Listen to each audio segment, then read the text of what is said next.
Hi there, welcome to an Ordinary Review, and I'm your host PJ.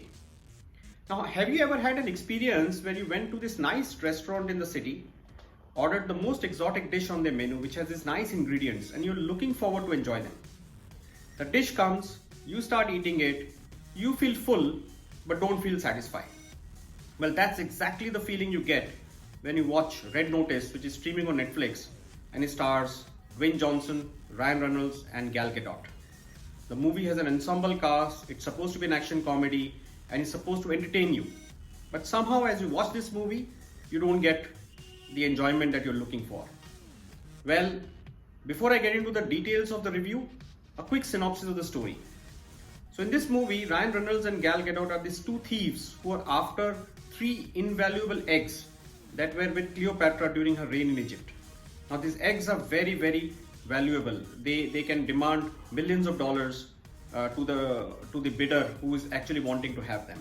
So these two thieves are now in search of these eggs. They want to collect all three of them and make it available to the biggest bidder and make money.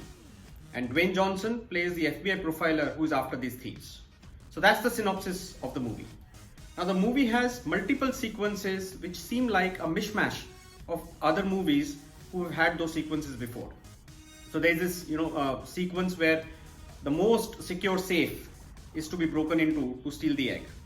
Now I wonder, if the safes are so secure, how is that the hero knows about the details of how to break in? It sounds also easy, but the sequence reminds you of Ocean's 11. Now how the safe is broken into gives a little bit of a feel of Mission Impossible. And then there is a sequence in the end where there is a chase sequence in Argentina which gives you a feel of Indiana Jones. So there is this mishmash of all these movies captured in this movie. In terms of soundtrack as well, you get to hear the Mission Impossible theme music multiple times in a different way. There is also a sequence where Ryan Reynolds is whistling the Indiana Jones tune.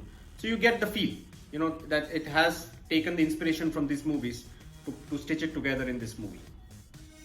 Now in terms of performances, Dwayne Johnson and Ryan Reynolds are supposed to be these two buddies who are supposed to create the bromance which will create laughter with their bantering and their wisecracks.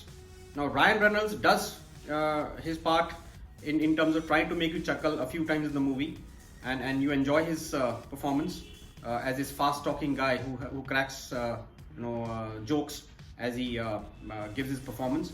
But Dwayne Johnson's part is rather dull. In fact, his chemistry with Kevin Hart was far better than what comes across with Ryan Reynolds. Gal Gadot is charming. She looks gorgeous, and there is a fight sequence where she fights both Ryan Reynolds and Dwayne Johnson. Is very nicely done, and you enjoy that. There are a couple of other sequences. There's a chase sequence in the beginning in the museum where Dwayne Johnson is chasing Ryan Reynolds. Is also nicely done. But there are bits and pieces where you get the entertainment that you're looking for. But on the whole, the movie disappoints because it doesn't really give you that satisfaction of watching a good action comedy. So if you're looking for a mishmash kind of an entertainment, then Red Notice is there for you. But as I said, the movie did not satisfy me with this ensemble cast and supposed to be an action comedy. I did not really enjoy it as much as I wanted to. So that's Red Notice, streaming on Netflix. Thank you for watching my reviews. Thank you for subscribing to my channel. I look forward to bring more interesting reviews for all of you. Till next time, bye-bye.